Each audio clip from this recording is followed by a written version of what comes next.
Good. What kind of abrupt foolishness was that? Hey, You said you were ready. if you rusty behind the boards, I'm gonna need you I'm to not practice rusty. before I come on. So that we don't It get was- music in. it It's was just like, oh, you want me to? all Oh, you got abrupt. to no. We coming out Yeah, the bed. that's You want right. all of that? That's right. Okay, I'm okay. used to I a did- certain yeah, quality yeah. of production. We coming out the You bed. just up here flipping switches. If you rusty, bro, you That's need what to you call a rehearse before cold I ending. sit That's down. cold. You just say, yeah, I got your bop, like whatever. Cold. Good morning. Good morning. What's happening, family? Welcome to the show. It is Michelle Bryant here, WNOV, 860 AM, 106.5 FM. Clearly working with a different team this morning. Let Quality me say, team. Quality. oh, wait. I understand that there is someone celebrating their 16th birthday this morning. Young Dorian Higgins Jr., DJ. Let me say happy birthday to a young brother. Hopefully it is a great 16. You know, is Sweet 16 the same for boys as it is for girls? It doesn't seem like y'all get all the same Don't matter. the hoopla. No, because Sweet 16 matter when you're a girl. It's matter not for the us. same thing for a young brother, young man. Not for me. It Y'all wasn't. kind of get shortchanged. I see it starts early in life. 18 is the magic number for us, to me. Oh, Because that's when really? when you bristle up, at your folks and everything. I'm grown. When you bristle 16? up. I didn't Oh, do did that you at bristle 16. up at Oh, yeah. 18? Oh, 18. Oh, yeah. You What can't tell me happened? nothing. How did it go? It didn't go so well. Did you turn 18 and was still in high school, or had you graduated? I had just come out of school, but Okay. the problem was I was still under that roof. See, when you understood, if you're under my roof, if you grown, then you know what the rest sound like. I wouldn't know. I've never Clark, had did it go like that for you? had to say those words. Nope. So what does that mean? Did you bristle up or you didn't bristle up? I wasn't trying it.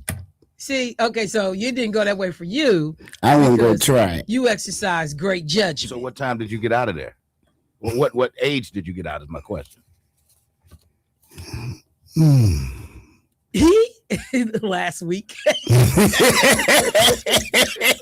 It's some bros still at the house. It's some bros still at the house at 35.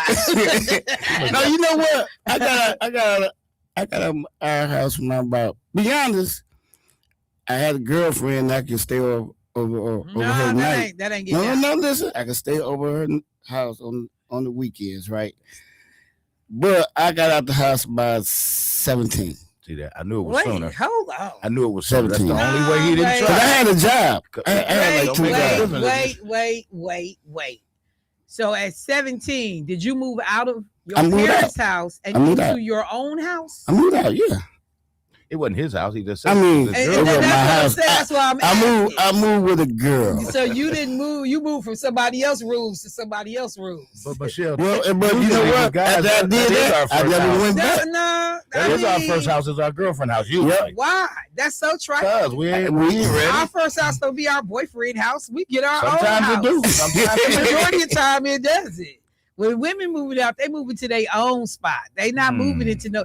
What's up with that? That's a conversation. Yeah, that's a good For a one. day. It is because a lot of bros be That's moving good. out and moving to some chick house. And look, I'm just gonna say, well, I ain't gonna say that because that's That's because it's a quick way out of your mom and them house. But you going to somebody else's rules, man. She ain't really got no rules. She You just know happy what? to have you there.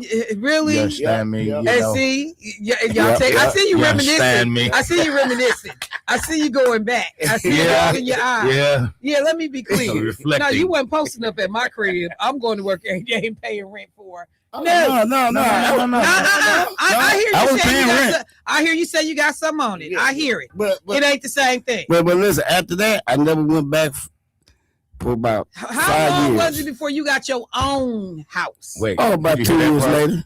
He went back with to your his mom and own them house. name. 2 years later. He went back to his mom and them house after 5 years. That's what he just said. I went back for a month. But then that was it. Seriously. And when did you move out and get your own house? Me? Yeah, your own. Not moving in with nobody. Shacking, as the old folks say. Don't. See? Pitiful. Wow. I've never had a Pitiful. house that was just my house. Really? Never. And I'll be 60 in a few months. Mm. Never. Attachment I issues, stayed with a few huh? women, and the last woman I stayed with, I married. Mm. and we've been together 36 years. I love it. Anyway. I'm saying I love it because I applaud it. I wasn't just looking for a place to stay. Say what? I wasn't just looking for a place to stay. No, it clearly sounds like it. I'm like, no, 36 years later. Let me just say this. My brother left early. He left at 18, went to the military. Mm-hmm. And then he came back from the military, and him and his girl hooked up. They got married, and then that didn't work out. So he came back home. And this all happened very young. Mm-hmm. So I think my brother lived at home from like 20, maybe 26 up until 30 something when he bought his own house. Mm-hmm. And it was so crazy because my mother said she used to like brag and be like, oh, my son is doing so good. He got, this, and he works here, and he drive this, and he got a motorcycle. I mean, just had all the toys. And then my mama said, it finally dawned on her, this Negro can do all of that because he live at home. And so outside of some groceries, and of course he did all of the maintenance and the yard and stuff. But it was my mama's house. So my mama had the mortgage. My mama did whatever. He gave her, some bread, but my mom was like, no, he wasn't paying for no house. He had real overhead. His overhead was very low. And so my mother said, she see his $10,000 rims going on his vehicle. And, she said, oh, girl, look, he doing the thing, and no, you doing the thing. Exactly. It was so funny. My mama said she thought about it, and she was like, oh, no, you got to go. So that's what you call an enabler, right? That would be a real enabler. I mean, well, I think for my mom, it worked out because my mom wasn't married. Mm-hmm. She kept late hours work because of work, in and out of the house. And my brother is old school, and I'm on that point, I'm gonna be 100% give him props. He old school. You don't do nothing around my brother. You're not touching no yard. You're not touching no trash. You're not any repair. You don't have to ask him. He sees it. He takes care of it. I tell people all the time, I would laugh the minute, because I always drove home. Mm-hmm. The minute my car hit the city, my brother took that car and got it. Took that car and got it washed. If he didn't wash it himself in the yard, if he had time, he'll make sure somebody did it. He just he was a man's man in that way. Mm-hmm. If you say something's going on, my brother always is the pocket change man. So yeah, you're gonna be out here wild, take a few extra dollars. Knew how to fix everything. To this day, can fix anything. So, it worked out for them. But I guess, when he figured out, okay, that's enough of that. He bought his own house. Yeah, it's time. But he didn't keep it. I don't think he ended up selling his house to my mother. She moved into his house and rented out her home because I don't think he liked living by himself. He had been so used to living with my mom. I don't think he liked living by himself. And then he moved to Atlanta. So then he had to, but he got married shortly after he moved to Atlanta. But yeah, I don't know what's up with y'all bros. Y'all be killing me. How do we end up in that rabbit I'm hole? Just saying.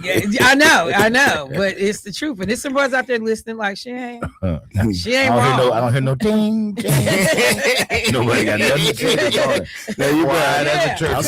You know why? Because there's a whole bunch of women and allow bros to come in and move in on them, stay with them, helping hold Negroes down. No, I'm sorry. And then, the other way around, bros know, I ain't I didn't, get my first place for a minute. Somebody said I left at 16. I moved to the streets. Oh my God. Good morning to folks on YouTube and Facebook. Come on, women. We have to level up and expect more from our partners. Someone said, I lost another family member, my sister Marie, on Monday, one day after her 61st birthday. Lost my mother and brother before the week of Thanksgiving. Our huge condolences to you. Absolutely. Yes, absolutely. That's crazy. Them losses, it hurts. And then, that old saying when they say death comes in threes, every time you try to disprove that, something happens and you there's some truth to that. But I didn't get to Clark. Good morning, Clark. Good morning. How you doing this morning, bro? I'm doing fine. Who you with? I see You why know, Jermaine people keep were your nervous. mic down. They thought it wasn't going to come. Right. People were nervous. They were like, "Is he going to say it? Is he going to say it?" Debo, did I say good morning to you before we went down this? I don't think so, but You it's okay. know, I'm used to the mistreatment. you know what? I think because you probably said something to set it off, which you Yep. generally do. I've told people No, I consistently didn't. that the picture of a pot stirrer, when you look it up online, should have your big old water head sitting right there. King pot stirrer. I'm offended. Are you? Yeah. And why would that be? Because I resemble that. Because the truth hurt. I resemble that. I probably do resemble that. Because the truth hurt. Well, you good? I just, I am good. I'm great. Glad to have a day Jermaine free. We're gonna be Jermaine free around here today. Oh, why you want to So say this it is like certainly that? a start in the right direction. It does seem quiet. Yes, much peaceful. We still getting a little laugh on, but just Jermaine free. Can you imagine that? Well, all right. Well, a lot to get to today. Couple of things going on that have stood out, and I'm just going to jump real hard right into one of the conversations. I guess I'm also interested in hearing from the brothers this morning, sisters as well. But when I said brothers, I meant just in terms of the studio, the bombshell story that is rocking many progressive circles right now. Cesar Chavez, massive, huge labor leader, civil rights activist. There have been accusations made that he sexually abused women and girls during the course of his lifetime. This man died in 1993 at the age of 66, but by all accounts, people are as familiar with his name today as they were when he was alive because of all of the monuments, street namings, tributes that, annual festivities that have been in place to celebrate everything that he contributed to the fight for civil and human rights, workers' rights. And so then we have this story that breaks in the New York Times. And Cesar Chavez's birthday is actually March 31st. So this story breaks a couple of weeks before his birthday. And when celebrations are going to be taking place around the country or have been slated to. And 3 women in particular are cited in this story. One woman who is, her name is just as big as Cesar Chavez, Dolores Huerta, and I may be pronouncing that incorrectly, and I apologize. But I mean, this woman helped to found a lot of the work that they did with the National Farm Workers Association. So this is huge. She is one of the people in her 90s who comes out and says that she too was sexually assaulted by Chavez. And so some folks, question timing. Why is this happening? And one of the things that the New York Times reporters indicate, we've been working on this story for almost 5 years. In fact, it's probably a little over 5 years because they had got a tip. Some rumors was out there, folks talking in the streets. And they began to start trying to chase down the rumors. And it led them to, a couple of people. And folks didn't want to come forward for a number of reasons. It's hard enough to come forward to make an allegation of sexual assault just on an everyday basis. The players don't have to be high profile celebrities, political leaders, faith leaders. They're just regular everyday people. I need to make an allegation against my neighbor, against my coworker. That's hard. But to have to come out and make an allegation against somebody who was endeared, respected beloved like Chavez just is crazy. And so after years of coaxing and assuring these women that, hey, um, you can tell your story. We're going to be respectful in the way this happens. No pressure, move at your own pace. Over time, people began to agree to talk. And now we have this full blown situation in which the world is finding out what these women now have to say.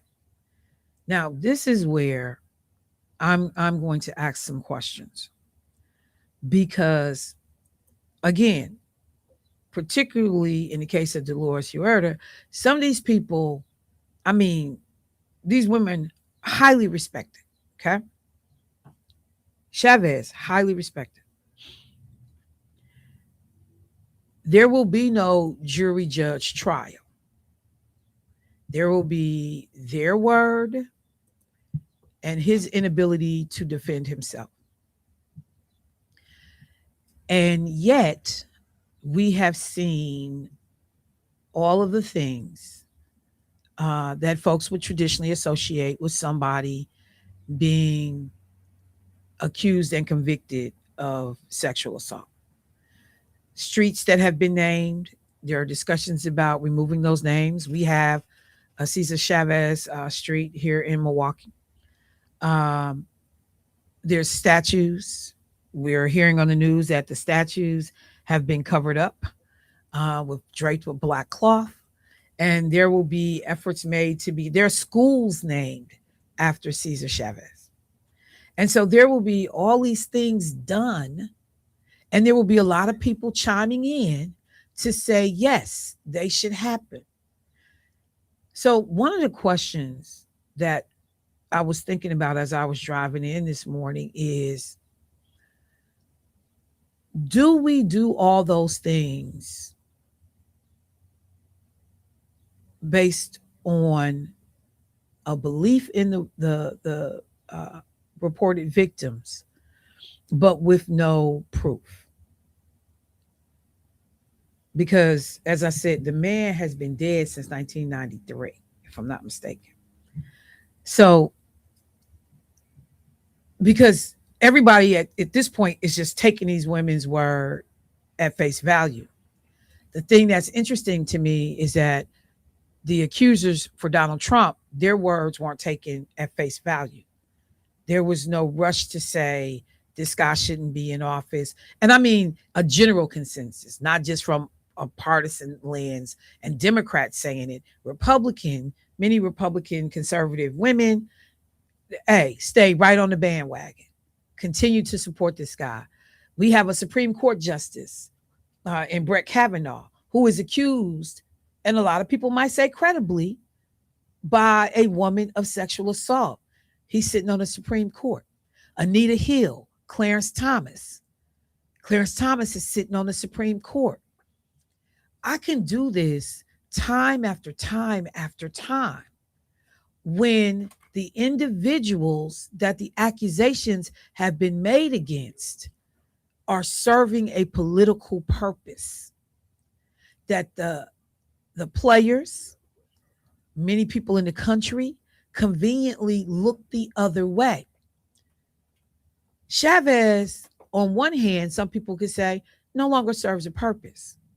So we can go ahead and talk about this, and we can take everything away that's associated with him. His work record be damned. Allegations were made against Michael Jackson. People said, yeah, there were court cases, though, in the Jackson situation, and folks were found not to be credible.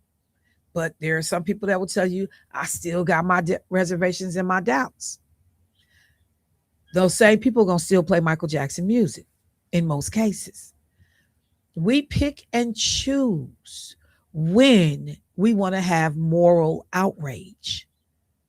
And if it does not work within our agenda, in most cases, political, power, or monetary agendas, we're willing to go after people. But if it in any way impacts my agenda, if my messenger is sullied, soiled, no longer credible, I'm still forging ahead if I can't find a quick replacement. So that was the thing I was thinking about this morning, because the rush to dismantle Chavez's memory has been swift. I mean, it has been immediate. And, there people will coach it in if these things are true, but the real time impact is already happening. And his family has been silent. They haven't challenged any of the accusations. And so people are taking that as then the family must be co-signing. No, I just may be being respectful of the opportunity for somebody to tell a story without me trying to step in and bash him. I wasn't there. I don't know what happened. And maybe they do. And that's why they're not saying something. I don't know. But what I am curious about is how all of this unravels based solely on these accusations. And in other situations, you got 19 women who stand up and say they were sexually assaulted by Donald Trump. You got nothing happening. You ain't got no movement popping. You have nothing happening.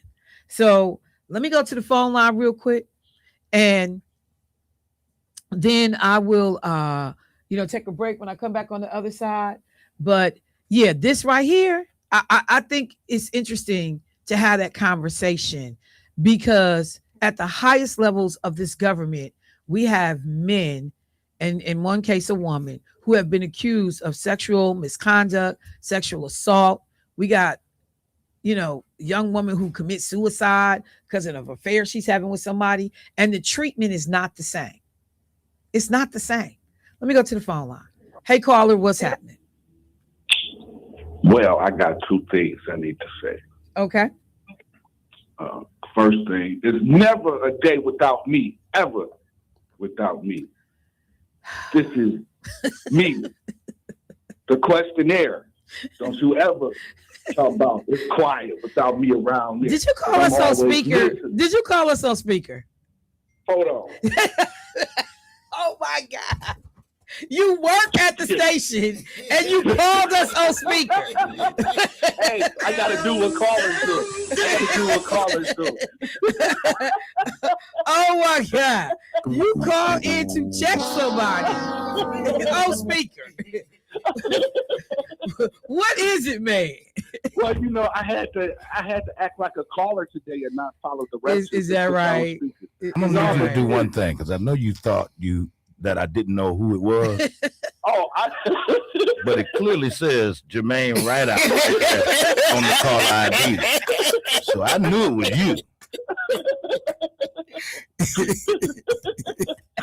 He tried to change his voice. Yeah. That's what I'm looking like.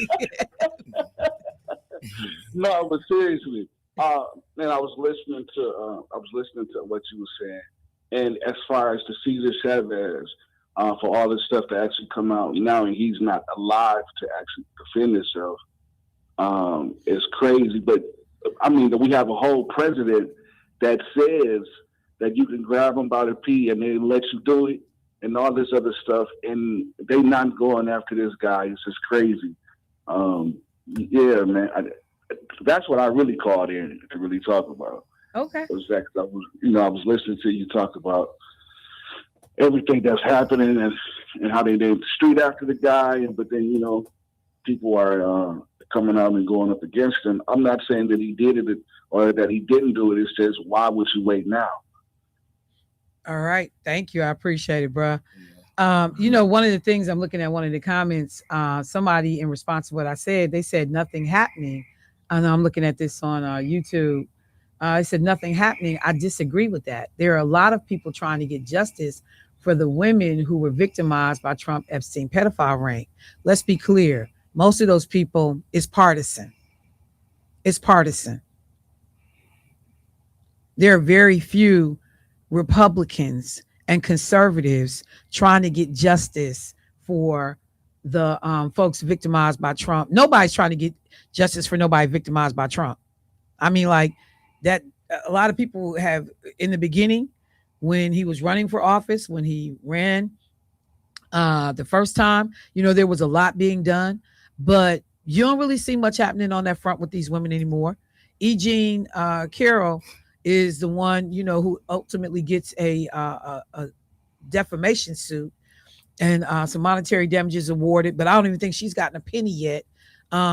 So, and that was the thing I said. If you go back and listen to what I said a lot of this happens along partisan lines, depending on who the accusations are being made against. So I'm not discounting that there are things being done, but it's usually being done by people in the opposite political party.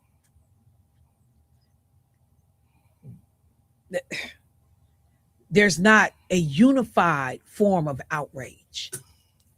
The moral outrage, because right is right and wrong is wrong. That's not happening. Let me go to the phone line, then I got to take a break. Hey, caller, what's happening? Top of the day to you, Michelle. What's going on, bro? My brothers, diabolical. Listen, this man has been gone. The lies that occurs it goes biblical, all the way back to the biblical days. The way Europeans want to stay in power, and the lies that and the corruption that goes on, and people don't stand up. Well, I ain't gonna say, some people, not enough people stand up and go against this evil, because it's pure evil. There's no way that this person, Chavez, should be on the scope right now. We got other fish to fry. That's like when people call the radio talking about lesbians, gay people. Well, that ain't the topic. We don't care about that right now. There's other stuff that needs to be handled. But this is their game. This is their game. Hide their face over here and want you to see this over here. Stop paying attention to this garbage, because this is not this. If you wait this long, I understand you probably went through some problems, but you wait this long. No, I'm tired of this wool or this cloud. Let's handle what's really going on. I'm sorry. You just blew my mind with that. I thought you was going to say something real about the demise and the problems that Donald Trump and these other idiots done cause. So kudos to you. Man, y'all have a great morning. All right, bro. I appreciate it. And, again, the individual who pushed back on my comments, they posted something else that said, Massey, speaking of Thomas Massey, Republican Representative Thomas Massey out of Kentucky, and Marjorie Taylor Greene, Congresswoman out of Georgia, that they have spoken up. You named two people. You proven my point. When you can identify by name, it's only a handful of people on the conservative side of the aisle that's pushing for this transparency. I'm saying, and I'm not trying to have an argument here, but what I am going to continue to make the point is that we are selective about our outrage. And it happens on the Democratic side, the progressive side, the liberal side, the faith side. We watch people who know they got pastors that's raggedy sexually, and they leave them in the pulpit.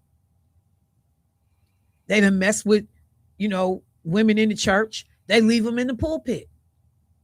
We have elected officials who have had inappropriate, sexual contact with subordinates in their office, and people turn the other way. There was a scandal that was about to erupt in the state legislature because a member threatened to out the sexual proclivities of another member. And it ends up getting squashed to some degree. Like, we can do this all across the board. You look at the Catholic Church and what went on with deviant sexual behavior in children and women. nuns getting pregnant, kids being sexually assaulted. We can do this across the board. Please don't get mired down in the weeds. The broader message and context from my comments this morning is that we have selective outrage. We have selective application of the law, no different than we talk about disparities in charging, arrest, charging, sentencing, and outcomes for African Americans in the justice system. We have selective outrage when we are talking about who is killed. Just for example, politically, you kill 160 school children and their teachers. Let that had been 160 Jewish children killed in a school. Let that have been 160 American children killed in a school. And see what the outrage and the response would be. And only in America, unless it was kids that was killed by somebody wielding a gun and, came in and was able to shoot up the whole school. Then we selective, and that again is partisan. When all the kids get killed at Sandy Hook and you have conservatives like, ooh, thoughts and prayers, but no actual policy changes. But let a brother come up in here and shoot up a nightclub. Everybody want to close the club. You want to put restrictions on who can have a gun. Who can do what time stuff can be open. Oh, it's all kinds of policy changes that go into effect when it's some random, person of color or some random individual that commits a crime. But if we get mass school shootings, we get we're going to put more metal detectors at the school. We're going to, harden the security procedures. But you're not going to change the access to guns, though. You're not going to change who gets them in their hands. It's all selective. These are games that people play. And we get caught up in the game, not realizing that we're being played and we're a pawn in the conversation. Let me take a break. I'll be right back.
to discuss the situation that has unfolded regarding allegations being made against former labor titan Cesar Chavez, Cesar, I can't even get it out, Cesar Chavez, and accusations from at least three women.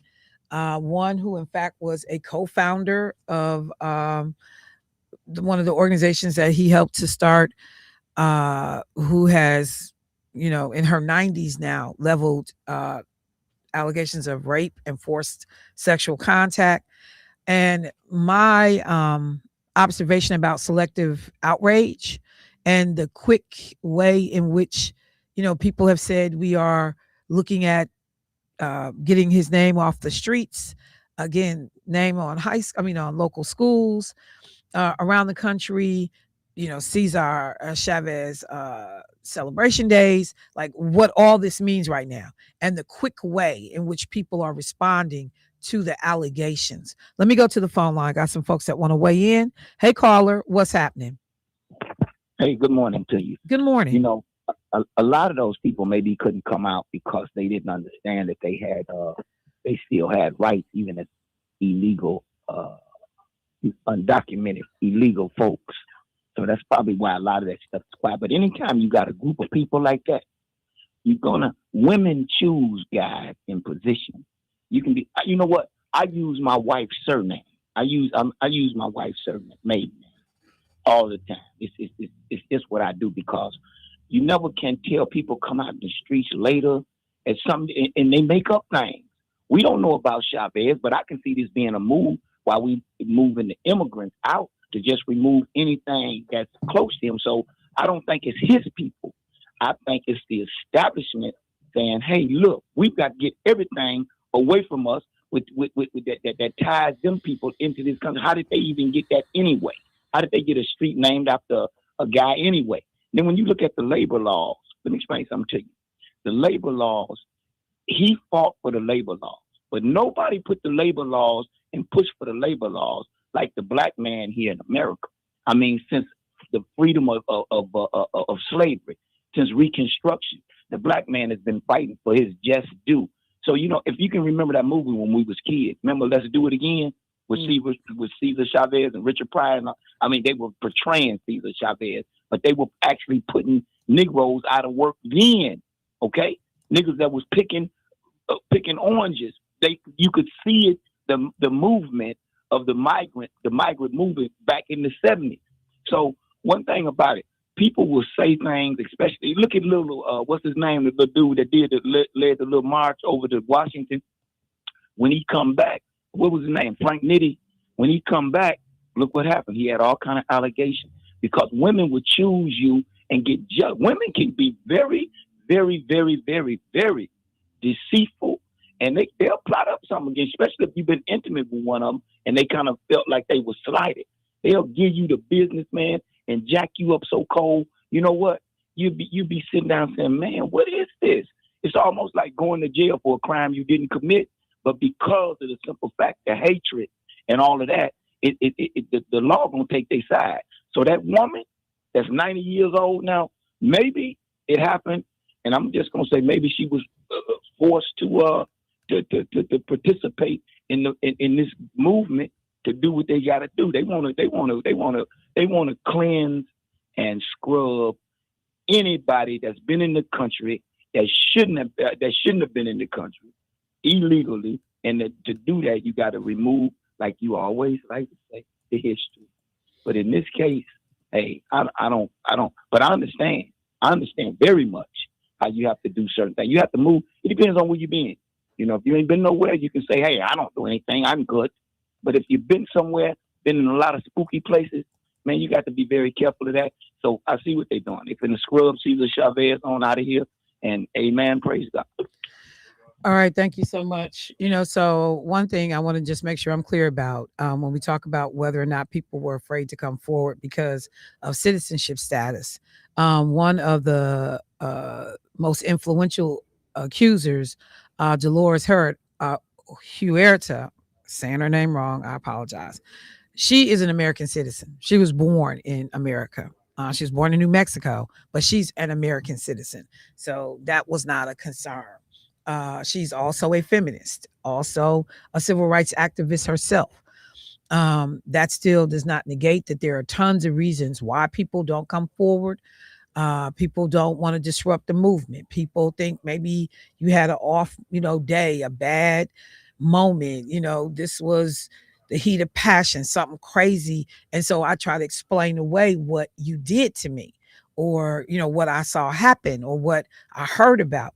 There are any number of reasons that this goes on, but I'm just going to be looking for a lot of that same outrage that people have to be leveled in some of these other places that I continuously bring up in terms of who does what. So a couple of other things I want to get to real quick because one of my guests has arrived for this morning. The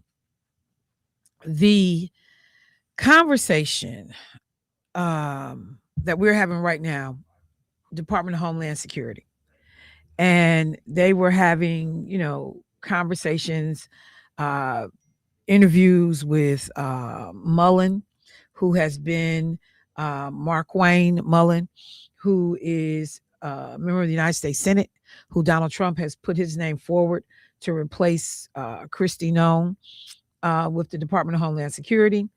And I just find that, there's a term I heard somebody use. I think it was a comedian. That first time I heard it, the ability for white men to fail up. The ability for white men to fail up. So Markwayne Mullen, who, literally challenged labor leader to fight him physically at a meeting. And it looked like some sixth grade, I'll hit you. No, I'll hit you. Well, hit me then. Well, you hit me. And Mullen gets up out of his chair to go over to this labor leader to fight this man.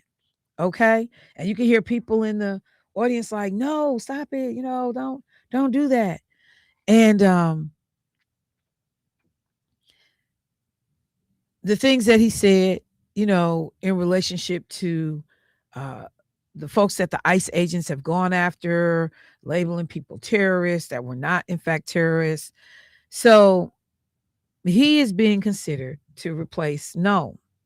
And the Senate meeting in which he was being, grilled by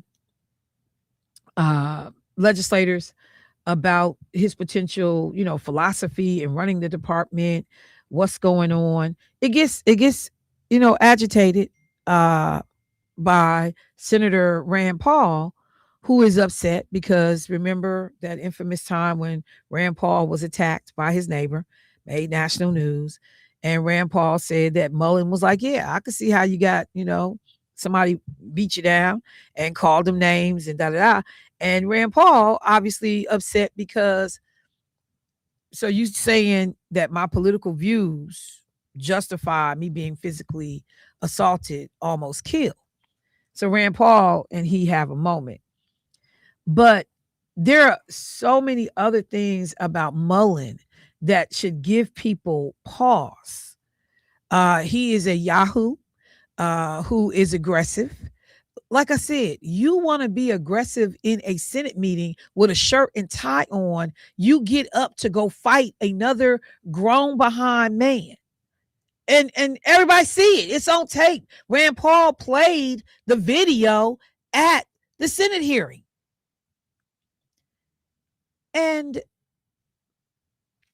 these people are saying that he most likely is going to get out of Senate committee because the reliable Republican vote in John Fetterman, who parades as a Democrat, progressive, whatever he's supposed to be, but he typically has been like the count, the remarkably what is the word I want to use? Reliable. I'll go back to what I said. Reliable vote for Republican measures. He has already said, yeah, I'm gonna vote with Mullen. And I'm like, well, I don't expect a man who think it's okay to wear stanky looking sweatsuits and sweatshirts whose sleeves be nasty. Look at him when he be on TV. The collar be nasty. The sleeve look like he's sleeping them. They just look nasty. This is how you show up to work every day at the United States Capitol. This is how you show up. So your level of respect for the environment and what you do, to me, you're not a serious person, because serious people don't show up like that. It's like wearing pajamas to the grocery store. Like, you nasty. If you wear pajamas to the grocery store, you nasty. You nasty. You nasty. But so Rand Paul said not voting for this dude. Fetterman says that he's going to be a yes vote. And so Mullen most likely will make it out of committee, get the full support of Republican conservative folks to be confirmed. And while he has said that, yeah, we'll make sure we got a judicial warrant before we go in somebody's house or business, unless we chasing them, then we going in. But I haven't heard about how we're going to handle masks. I haven't heard about, racial profiling. I haven't heard about a number of the concerns that is the reason why Democrats will not vote for the Department of Homeland Security and their budget to be approved right now. So we'll see. But when I say my level of frustration, because no black man who stood up and threatened to whoop another person in a Senate hearing, everybody would be questioning that brother's temperament, ability to manage, ability to be fair. But consistently, we see examples of white conservative men who get to fail up, who get to show flaws in character, behavior, thinking. Pete Hegseth, prime example. I know CQ Brown wants to just hurt somebody every time he thinks about that a man of his stature, qualifications, education, service background is moved around by somebody like the drunkard and fool Pete Hegseth. I just know. And just the indignity that black men and people of color face, when they just understand how you don't get to make these mistakes. Selective outrage, hypocrisy in the way we approach things. And I also want to say this. There's an ask on the table for an additional $200 billion. The Pentagon is requesting $200 billion to continue what is not supposed to be a war with Iran. So we're about to potentially give these people $200 billion additional dollars for a skirmish, a tete-a-tete, a misunderstanding, a disagreement. But Pete Hegseth gets to spend $98,000 on a piano, $20-some thousand on a flute. All this money, which I believe was simply a pass-through, $15 million on steak, $1 million on lobster. I don't believe some of those things actually transpired. That those things were, there were actually steak purchases. I believe fake invoices got submitted, and people got rich, or people, got some bread. That's what I believe happened. But how is that no longer a topic of conversation right now? On some level, we all heard it. We were all outraged, but it's not trending in terms of topics, because we are being groomed every day to accept subpar behavior, criminal behavior, questionable behavior from the folks connected to the folks who said we're going to drain the swamp. We're being conditioned. The media is being scared into what they can and cannot say by a litigious president who, will sue you, and it's easier to settle with this man for 15 million here, 10 million here, 20, 30 million here. This man is getting wealthy off of using the influence of his office to sue people. And so with that $200 billion request, we have a former national security person who should have never probably been a national security person working with Tulsi Gabbard, who says, Kent, who says, hey, there was no imminent threat. Now, this man got his own baggage. But because he has said there was no imminent threat, he's now being labeled a anti-Semite. I'm going to just say this. I'm getting tired of everybody who says something that is in opposition to something that Benjamin Netanyahu says and does, that they be labeled an anti-Semite.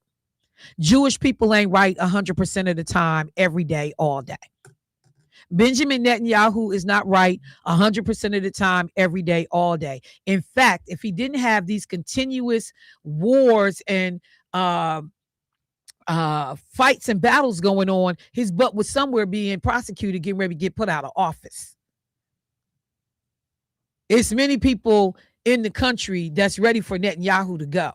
But, while we in times of war and crisis, and he is, doing his very best to decimate entire groups of people, rightfully or wrongfully, all of that's put at bay.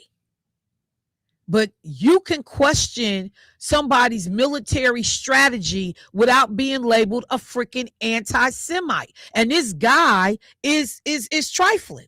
Many things that he has said is offensive, but it's been offensive to other groups, and nobody loses their mind. But because and this is the thing, and I gotta get this call, and then I gotta take a break. Marco Rubio basically said the same thing that Kent said. Marco Rubio, remember, came out and said, we had to go ahead and get engaged in the war because Israel was going to do it anyway. And because we needed to protect our interest in the region, we had to go ahead and become a part of it. Joe Kent and Marco Rubio's comments are not that far apart. Rubio says this was Israel's doing. Joe Kent says this was Israel's doing. Now, I'm not going to debate whether Israel should or shouldn't have. I'm making the point, selective outrage and who we target and who we go after, because now an FBI investigation has been opened up against Joe Kent. Because now all of a sudden, we think he shared classified documents. We think all of this is retaliation. But again, don't nobody feel sorry for Joe Kent, because you get in bed with dogs, you get up with fleas. You get bit. Anybody in Trump's, circular atmosphere at any given day can be turned on, because you're not supposed to think for yourself, talk outside, the script, have an original belief and thought of your own. You can't do that around Donald Trump. You got to stick to his comments. But I just want people to also appreciate this moment we are in right now, that this man is being called an anti-Semite because he said there was no imminent threat of war or harm to the U.S., not immediate.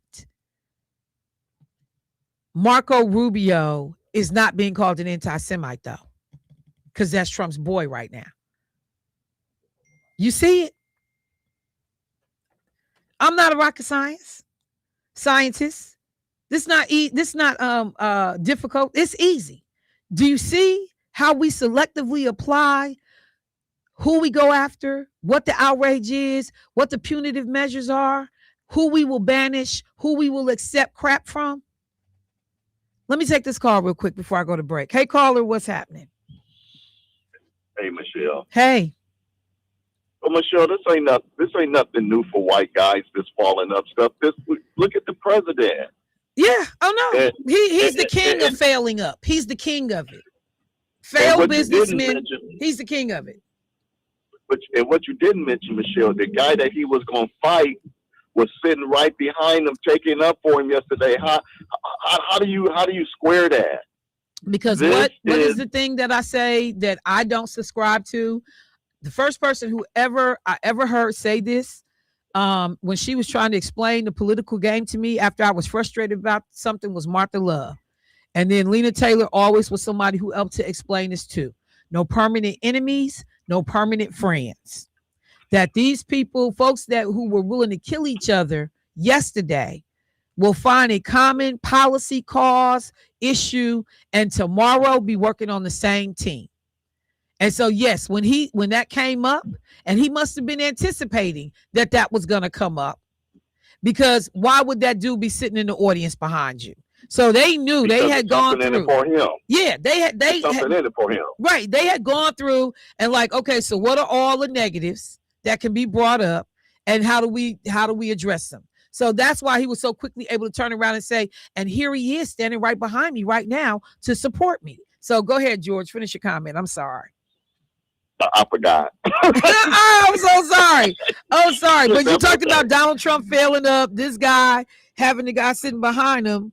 But the other thing I was gonna say, Michelle, and I think we all looked at this yesterday. It's just amazing to me that he could call somebody. I don't want a dumb president in office. He's the dumbest president that ever lived. Michelle, who in the world sues or goes to court? See, you guys have a good day in school. Who in the world sues in court to have your grades hidden? Who does that, Michelle? The same person who wants their taxes hidden. I need to have all of that. You got to be some kind of big dummy, where he must have had D's and U's and he don't want nobody to see that stuff. So he's talking about Gavin Newsom, but he's the dumbest dude that ever been in office. And for people to call and take up for this man again, and I'm gonna just jump on this Cesar Chavez stuff. The only thing I don't like about it, Michelle, is why you wait for this man to be dead before y'all come forward with this to prove your accusations. And I'm gonna probably swing with the women. I don't think, like your last caller said, I don't think most women gonna set you up like that. Now there may be a few, Michelle, but most women ain't gonna do that. They're gonna tell the truth. Now a lot of them might be scared to come forward because of the ridicule that they're gonna go through and stuff like that. But us men, there's something wrong with us men. Point blank, period. And I'm not saying all of us. There's some good guys, but we let our little head get our big head in trouble, if you know what I'm saying. Right. And I'm gonna leave it at that. All right. Thank you, bro. I appreciate it. Okay, look, y'all, and I'm glad I do have to. Well, let me try and work this call in real quick, and then I gotta take a break and get my guests in. Hey, caller, what's happening? Hello, this is Robert Rush calling from the community brainstorming. Oh, okay, great, Robert. Do me a favor. Hang on for 1 second. We're gonna get Wayne in the studio, and we'll get you guys going. But I gotta go to commercial break first. Are you okay to hold on? No problem. All right, thank you for holding on, brother. I appreciate you. All right, y'all. Look, real quick before I switch gears for this interview. And I appreciate y'all so much in the chat because I got this in my notes, but I haven't picked my notes up since I've been talking. When I talked about the fact that the guy, Kent, who is being accused of being an anti-Semite because he said that the U.S. was not in any imminent danger. This was no immediate need to go after Iran. Someone said, hey, Michelle, don't forget about the bill that just passed in the Wisconsin legislature. So the Milwaukee Jewish Federation applauds the Senate passage of SB 445 and AB 446 anti-hate legislation based on the International Holocaust Remembrance Alliance definition of anti-Semitism. The Senate passed a consensus vote today that followed the assembly. The legislation goes now to Tony Everett's desk to talk about signing what is considered, well, I'm sorry, not considered, but what is bipartisan legislation. But one of the things that people have said about this legislation, hang on, is that the bills allegedly, opponents of the bills have said that they would prohibit criticism of the state of Israel and would silence free speech despite no record of anything like this happening in any of the other 37 states. The bill addresses falsehoods directly. The definitions does not regulate speech according to the folks who put it together, or create penalties. It simply gives governments, educators, institutions a consistent tool for identifying anti-Semitic bias when enforcing existing anti-discrimination and hate crime laws. What I'm trying to figure out is how we keep creating special bills for anti-Semitism, but we can't get a damn Black History Month resolution through the legislature without white men having to decide on the conservative aisle if they like Black people or not. This the part that just burns my soul. All of the anti-hate crime, or legislation, all of the things that we have that supposedly apply to everybody else, but we keep creating separate lanes. If you say something about Israel, if you do something to Jewish people, it's a different lane. Why is that? Why is that? You can't get a Black History Month resolution through the legislature.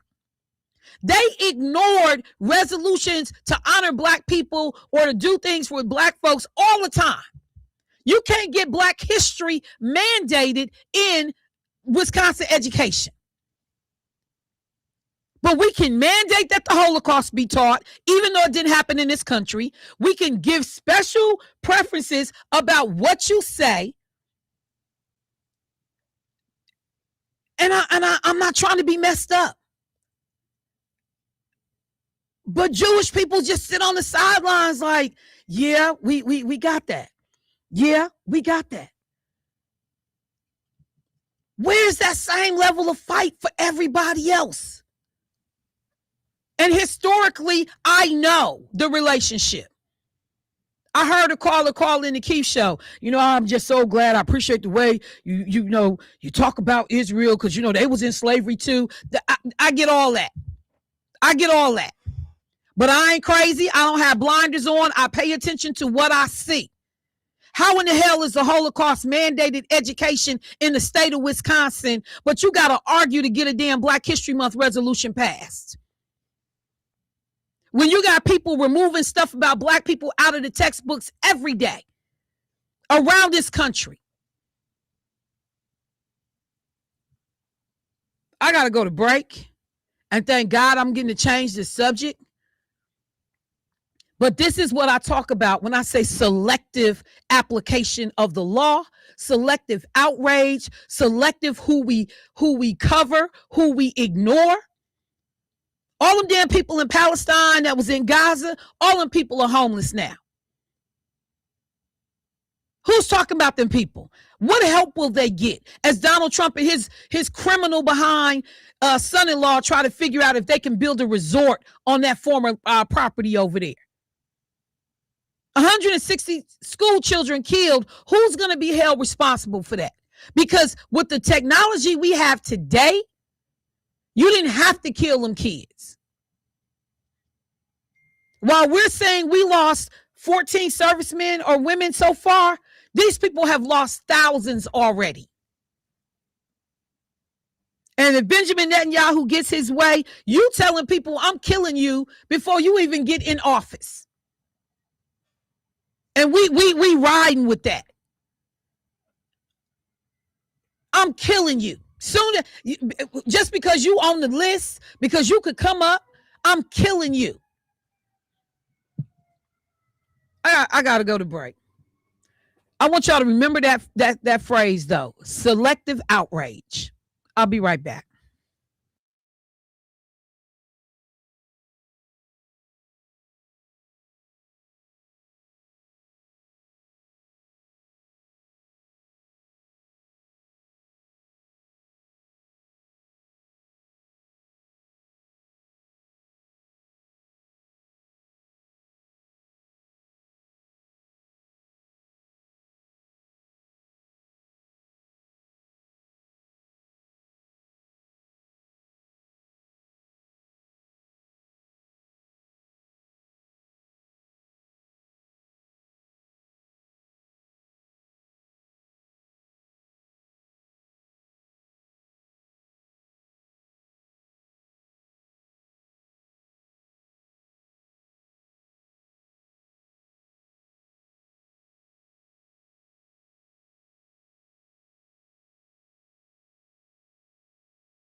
back to Say Something Real. Bryant on WNOV. Oh my God. The performance that was just put on in his studio by Debo. Oh my God. I can't wait till Jermaine get here next week. I got to somebody remind me to tell Jermaine what Debo did next week because y'all know I'll forget. All right. Let me welcome my guest to the studio. So remember a couple of days ago, I talked about the fact that we have been running commercials for Community Brainstorming Conference for their upcoming March 28th panel discussion. Then we got word that one of the founders, Sam Johnson of Community Brainstorming, had passed away. And so the Community Brainstorming session for March 28th was canceled in lieu of the funeral arrangements that were happening for Mr. Johnson. We were fortunate enough to be able to get Wayne Ashley in from Community Brainstorming and also have joining us on the phone, Roderick Rush, both individuals that are connected with Community Brainstorming can help people understand the storied history of this, now 40-year institution. And what it has taken to not only create this organization, but to sustain it over the years. So let me welcome, first time to the show, Wayne Ashley. Hey, how you doing this morning? Good morning. Thank you, Michelle. Do me a favor and lean in for me so we can make sure folks hear you this morning. Yeah, you can pull it up a little bit more. There you go. Okay. And Roderick, we have you today, sir. Yes. Good morning. Good morning. Thank you. And thank you for holding on for us while we got everything cleared up from the last segment. So, Wayne, can you tell people what your role is with Community Brainstorming and how you became affiliated with the organization? So I've been around Community Brainstorming, I want to think about 15 years maybe. Roderick Rush brought me into the organization. I was working in the kitchen and became a member of the team and executive board, and it's been a pleasure and just an honor to be able to work with the group. So let me pull in Roderick then. Roderick, since you brought in Wayne, how long had you been affiliated with the organization? I'm going to go with from the conception because Sam Johnson and I, we attend St. Matthew's Church with lifelong members. Okay. So when the discussion came up in the middle 80s, I was around, but I had to, other employment took me out of the state for about 10 years. Okay. But we've been around February 1986. Sam and a couple of gentlemen, they got together, mainly Reuben Harpo, and discussed the issues that were needed to help the Milwaukee community thrive and move forward. So what is the thing, because I had talked about the fact that Sam and Reuben, I went back and Reuben Harpo, I read an article that was done in the Journal Sentinel where they, ironically, they disagreed about what brought them to the table. Sam said it was teen pregnancy and Reuben said it was drugs and what was going on in the community. But they were both saying we got to come up with solutions. And then they go out and tap 14 other or 12 other folks to join them. One of the things I always wonder, because I don't know who all the founders of CBC were, if there were any women at the table on that initial get together or how that worked out. Do you guys have that history? Do you know that piece? I do have that history for you. Rush, did you want to go through it or did you want me to start? I know, well, just to be direct, because there were women involved. Mildred Harpo, Reuben's wife. We had Dr. Pamela Malone, Lauren Willis, and our late former member, attorney Felicia Miller Watson. So there's been female leadership, and they've been collaborating since the conception. I just thought that was appropriate for Women's History Month. I'll give you a few more names. You Okay. had Val Phillips, Deanna Jordan, Sandra Staples. I did not realize all of these people were originally connected. We have Sandra White, Millie Colby, Linda Brazil, Bria Grant, Angela some of these Davis. are newer names, though. These are not necessarily founders. Not the founders, but the These newer are people women coming that in. are coming in. Okay. Chandra Chandra's one of the founders, But- originals. Chandra Staples. Right. Chandra. Along with Mildred Harpo. Okay. Yes. So let me ask this question then. when you think about anything sustaining and maintaining itself over 40 years, for folks that are not familiar with the community brainstorming format, lay out a little bit of the blueprint about how this thing is created, how it has worked over the years, and then we'll talk about any changes that have happened, and then let's bring in Sam Johnson's outsized presence in relationship to community brainstorming. Senator Judge Taylor was listening the other day. She was like, "Don't forget, he would always say the prayer, to get the day kicked off." So, Roderick, can you take a second just to talk about kind of the blueprint for what made community brainstorming work? Sure. First, the blueprint, the purpose was to inform the community about a range of issues, be it teen pregnancy or drugs, which are very prevalent in the American community. Right. But other challenges and solutions for the well-being of our community. Also, we wanted to make sure that the community had a voice to speak out. So that's why the forum was created.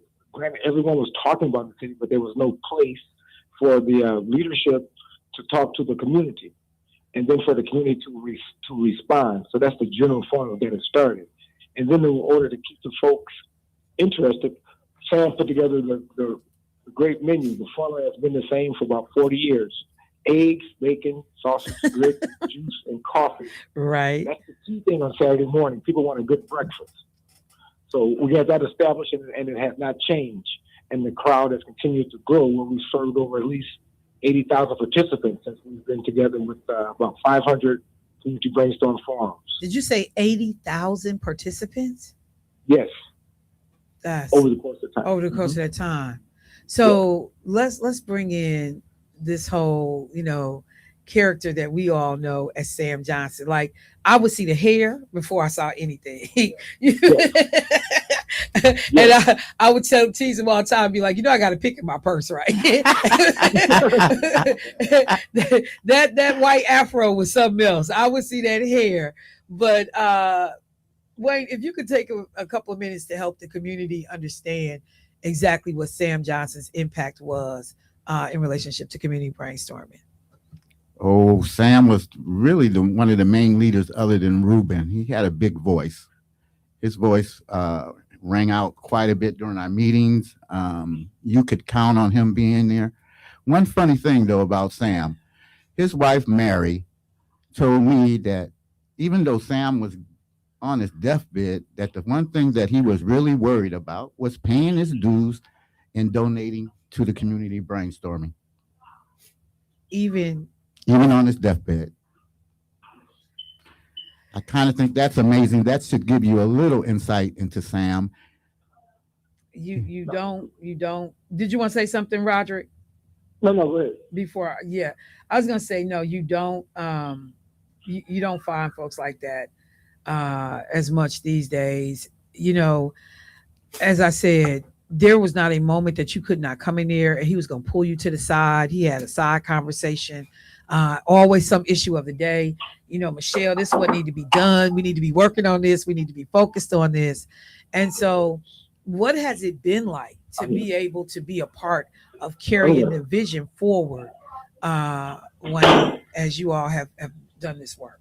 Well, we want to bring our strategy and what we're doing to the 20th, 21st, 22nd century. We need to be able to strategize as a community and work on issues that we can take to the legislator up in Madison or up. We need to talk. We have to solve these problems. We need to make action groups. We need to keep track of these problems. We want to work with business partners so that we can create a database and keep track of these things. So we're looking for a lot of partners, business partners in the community to make tracking of the issues that we're working on much easier. We want the community to be part of the action groups. And the topics, and Roderick, if you have us on speaker, we picking up a lot of the background on your call. I'm not sure if you got us on speaker or not. No, I'm going to move around. Oh, okay. No problem. We're talking about some of the upcoming forums that we're having. Yep. Hang on. No, one second. So somebody wants to know about how to donate to community brainstorming. So they were asking about, like, do you all have Cash App? This person is not in state. But do you have Cash App or ways? So we'll talk about how people can support the ongoing work of the organization. But one of the things that I just kind of wanted to pull out, you guys used to do, I remember the James Baker Award. That's correct. Yes. And that, there were people that have actually asked, like, man, I wonder if they're ever gonna do that award dinner again. And even in honoring him, you have had giants come through that basement over at St. Matthew's. That partnership with the church has just been, phenomenal. And I'm saying there has not been an election, a candidate, a issue that has not come through your doors. If you had to think about over the years, either one of the most heated meetings that you all have had, or one where it was like standing room only, we bringing in extra chairs, we got folks lining the walls. Can either of you think about some of the meetings that have been the most fiery or most attended over the years, or the subject matters that cause the biggest community engagement? I can think of one in particular. It was about 5 years ago, and we were talking about the red line and the busing issue. Okay. And we had the Panther organization come in, Farmer, and so those guys stood up in all black and walked around packed basements with a mixed crowd, and only just did not speak, but their presence was felt.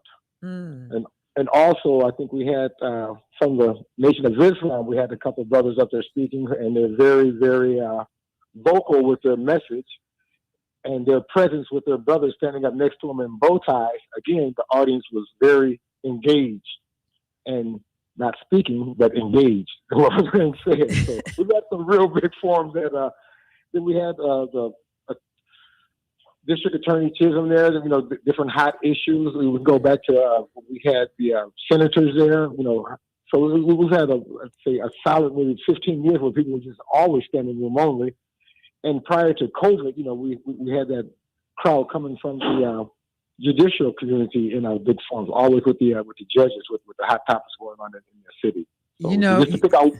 Go ahead. No, I was gonna say you brought back a memory. Because I'm sitting here smiling and thinking, Brother Craig Stingley, who calls our show on a regular basis. I remember when Craig Stingley came to community brainstorming with signage talking about his son's murder, and trying to get the attention of the district attorney and people to understand what had happened to Corey. So people have always understood this is where you come for access.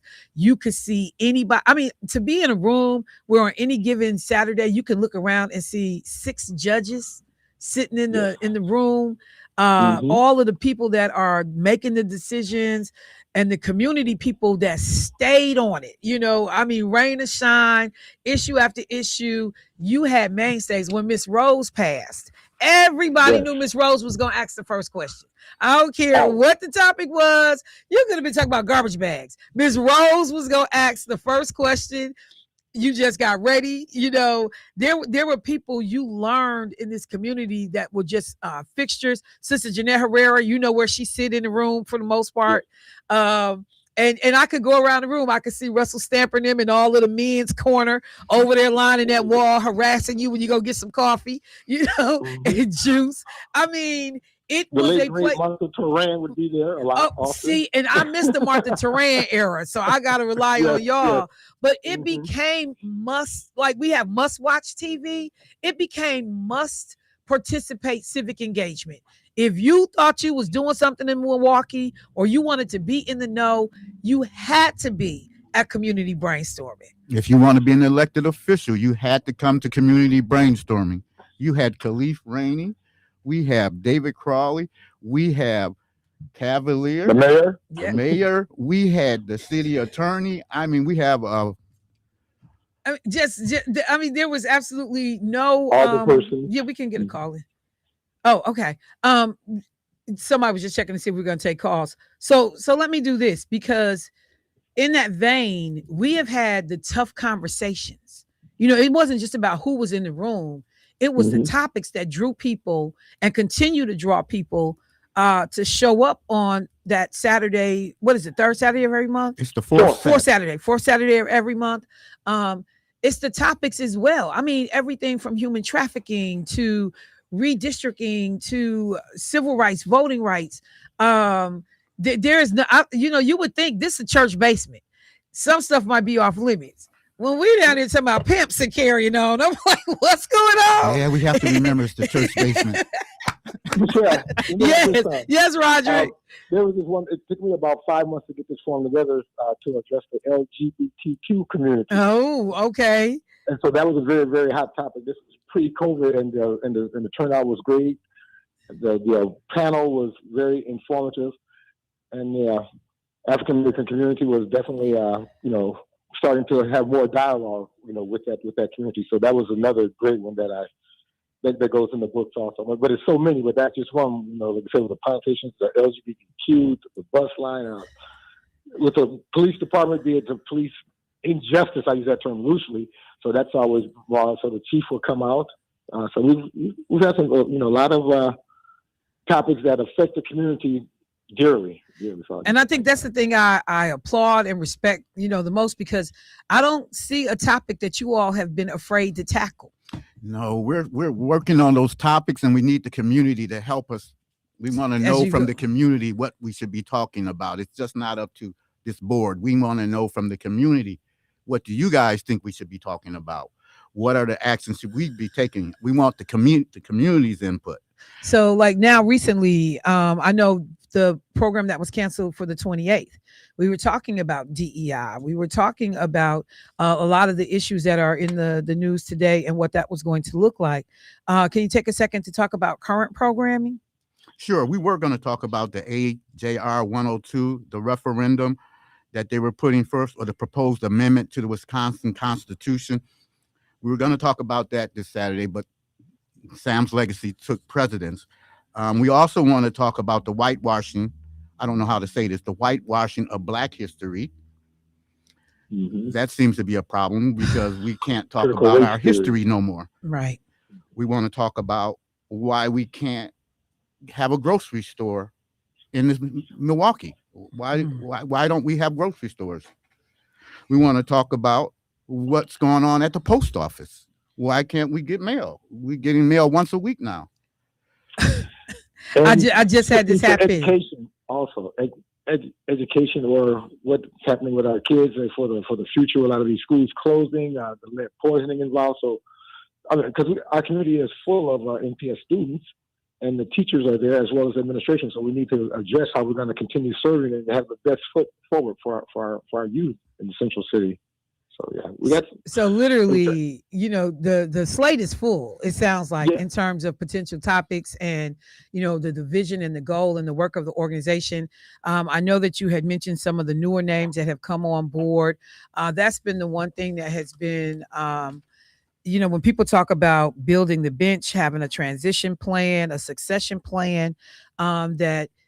Looking out into the community to identify new talent, new people, new voices, organizers to be able to help with the programming. Because, you can get to a time and you look around the room and them afros have gone from black to gray, or from black to salt and pepper to gray. And, the walks of some of the leaders get a little bit slower. But if you talk to them, the fire is the same.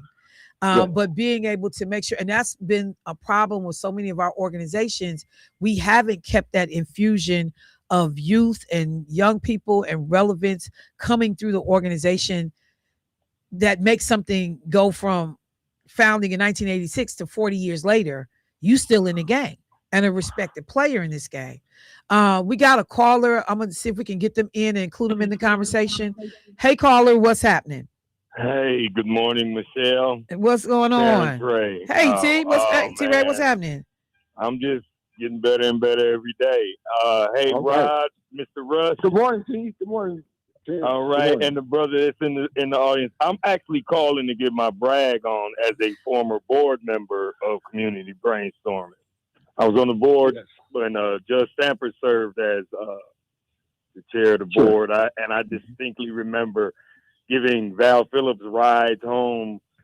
After the sessions were over, we would hold them in the Black Holocaust Museum, and that was before the renovation. And Michelle, you asked about favorite sessions. Mine for me was being in the board meetings, watching Sam Johnson and Pam Malone disagree. And man,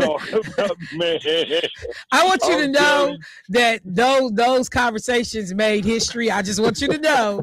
And I wasn't near no boardroom, but the conversations made history. Why was it fun for you, Terrence?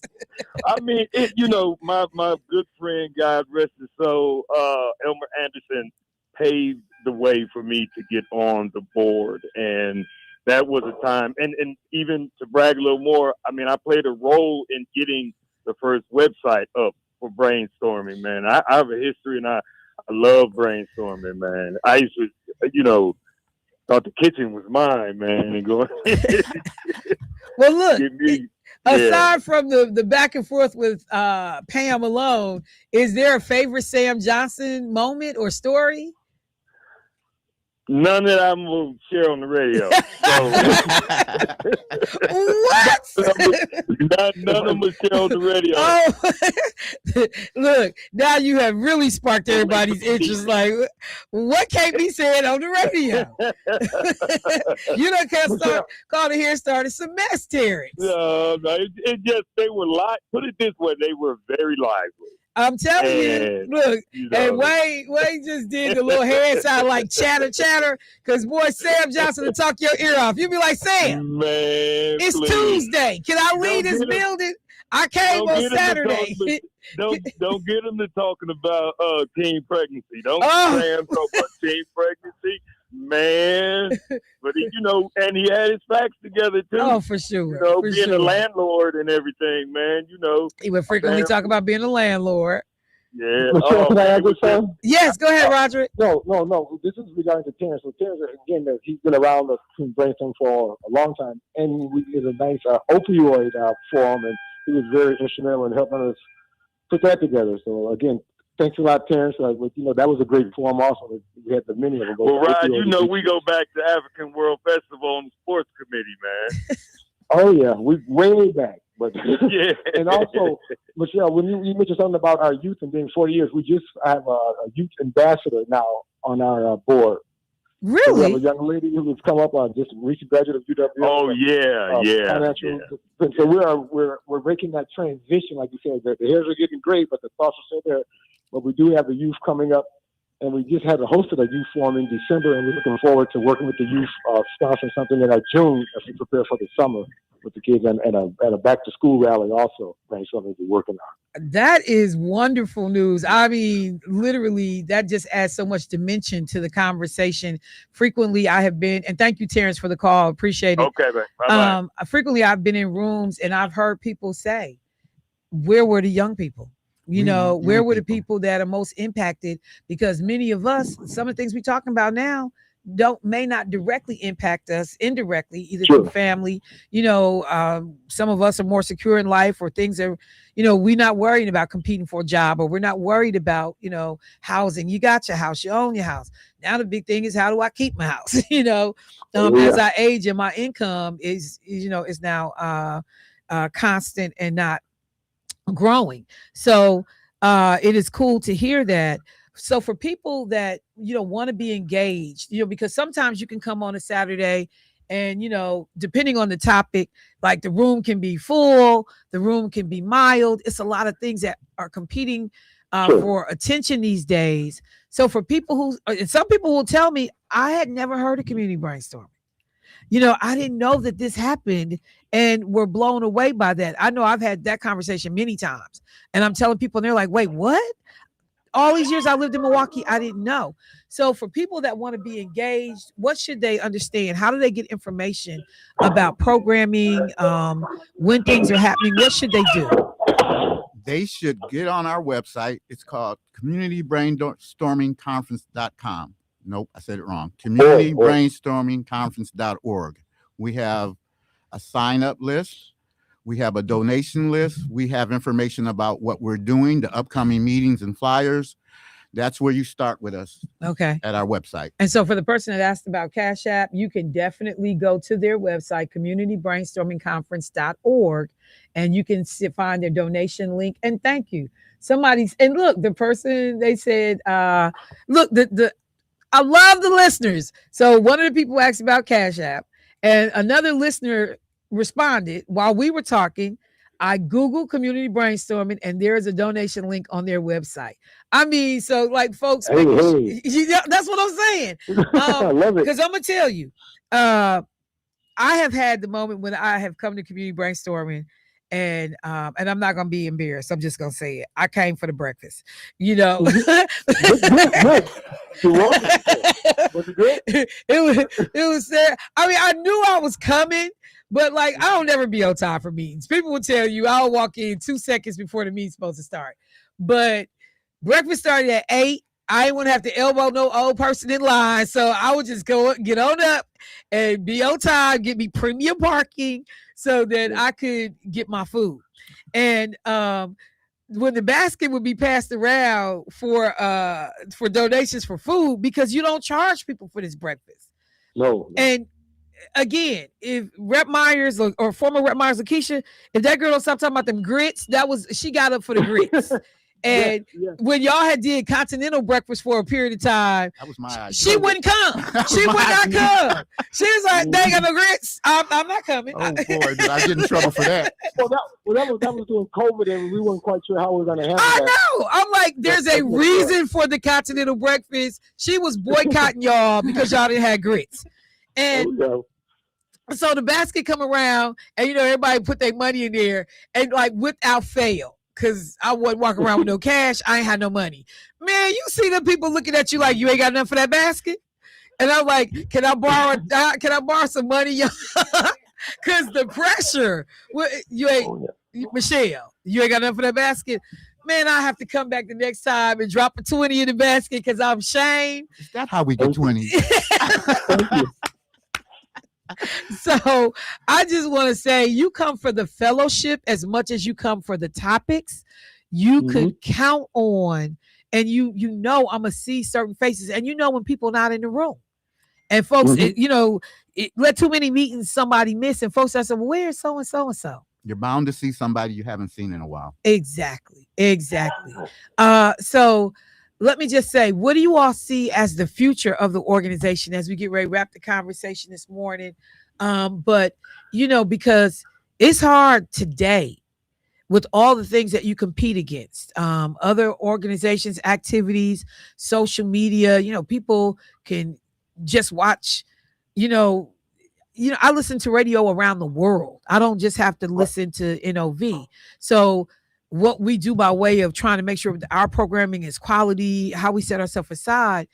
What do you see as the future for brainstorming? What are you all hoping for the next 40, if I can? Well, let me take the lead. Well, first of all, that was moving in the step of being a youth ambassador. We've always wanted to recognize our youth. We never had a youth on board with us, so that right away puts a youth at the table, or a young adult at the table, as we look at some of the issues and concerns from them and hear it out of their mouths how we can address it. As we build for the future, we're looking for sharp young talent in Milwaukee that wants to be part of helping the community, or the voices in the community have a voice, and we're going to encourage them to come join brainstorming. Outside of that, we're going to be doing some personal recruiting of our young adults with different type of, I would say, not so much a forum, but maybe a cultivation event to explain to the youth or to the young adults, what's going on, and invite them out and maybe focus on that. And then as we continue with the generational transfer, I have a son and a daughter, and not some nieces and nephews who have been following, and so I'm going to try to pass the buck on to them to pick it up, and others in the community too. So I think we're going to be in good shape. But Wayne, you go ahead and take it from there. Yeah, another part of our strategy is to take a hold of the new technology. We're bringing in AI. Oh, really? Yes, we are. Okay. We have AI videos. We have Matt Millen is our lead on that. We're doing a lot of Matt Nixon. Matt Nixon. Nixon. Okay. All right. I figured that wrong. What did I say? This okay, but I figured this. Okay. And so we're leading there. We got a lot of things we're going to do with education. Okay. We want to educate the community and have the community educate us, be part of that. We want to work with the legislature to get things passed. We want to stop a lot of the things in Milwaukee that we think we can fix. A simple thing, I might be stepping out of bounds again, but I feel we shouldn't have to go around and look at anybody with their pants down in Milwaukee. I almost want a city ordinance to say that you can't wear your pants down. Now that's kind of crazy. Who did that? No, But- where was that? See, you about to get whooped up in here. Hold on 1 second. And not because my pants is hanging down. I want respect in the city. I don't want kids walking around, women that are my wife, my grandparents, or anybody in the city getting disrespected. So there's some things we can do as a community. And so look, because I wanted to pull it up. So several cities in the South have passed ordinances banning sagging pants. And this can be fined up to $480. I was hoping for 500. Okay, 20 off. Jonesboro, Georgia, Opelika, Florida. My aunt used to live there. But many of them have been repealed over concerns about constitutional concerns. And because if you can stop somebody's pants from hanging too low, can you also monitor how high I wear my skirt? Whoa. And how low I wear my top? Self-expression. What's indecent? Because if I got on a swimsuit, it's the same look. See, I'm just saying. I'm just messing. I just want to. Hey, I wouldn't be doing my job if I didn't mess with folks. So, but I think, these are the kinds of discussions, though, that you're going to get when you come into the forum and you come into the setting. So just reminding people that this organization is alive and well, thriving. I'm going to just say this. I don't know, as you begin, if y'all don't stop texting me about these grits, I am not playing. Somebody said it's the only place in the city I could get my grits. Y'all need to cut it out. Fourth Saturday, St. Matthew's Church, community brainstorming. So look, we want to make sure, two things. I want to make sure I give information about Sam Johnson's funeral. Make sure that that's done. But the other thing, I know as you all are talking about what it looks like going forward, I don't know if this is a part of y'all orientation or not for new people coming in or folks aspiring to be a part of your organizational structure. But there ought to be a orientation session that when you talk about the history of that they get that full history, not just you can read about it, but that people are actually trained, that there's a presentation. Because the one thing that I see too often is as new people come into an organization, they do not understand the historical premise behind these groups, and you begin to see changes that take away some of the things that made, and I'm gonna be honest, the thing that came up when they were giving people cards to write their questions on for a while at community brainstorming. The community got hot about that because they was like, one of the things that we were able to do was come to the mic and ask our own question. And so, I remembered that getting calls like, Michelle, do you see so people take community brainstorming as their own. And it is truly where they have gone for a voice. So one of the things, making sure folks that come in, you got a formal, not read our history, read our bio, but there's a formal presentation in orientation about how this organization started, why it started, and what has made us special. That's my 2 cents. Can we get information on Sam Johnson's funeral? Yes, the visitation is at 10 o'clock. The funeral's at 11. It's 2944 North 9th Street. That's St. Matthew's CME Church. All right, you got that in quick. All right, Roderick, we get ready to get out of here. My show is coming to an end. Thank you so much for the continued work. I appreciate you joining us this morning. Wayne, same for you, brother. Y'all keep the faith, keep the work. Thank you very much, Michelle. Thank you, Roderick. I'm sorry, Debo was in here cutting up while we try to finish this show out. Thank you, bro. I appreciate the time. Again, Sam Johnson. The celebration will be May 28th, 10 a.m. visitation, 11 a.m. the services. Thank you. Thank you, bro. I appreciate it. All right, y'all. Thank you, Michelle. That is the show for. I'm getting ready to jump on Debo as soon as we go off the air. That is the show for this morning. Thank you, everyone. And let me just end here. Someone texted, I love that community brainstorming is online as well. It affords me to be at another meeting or to be out of town and still be informed. I can donate. Let me see. It says I can donate and not just eat the grits. Keisha, I think Ladette was taking a shot at you. All right, y'all. That is the show. I will talk to y'all next week. Peace.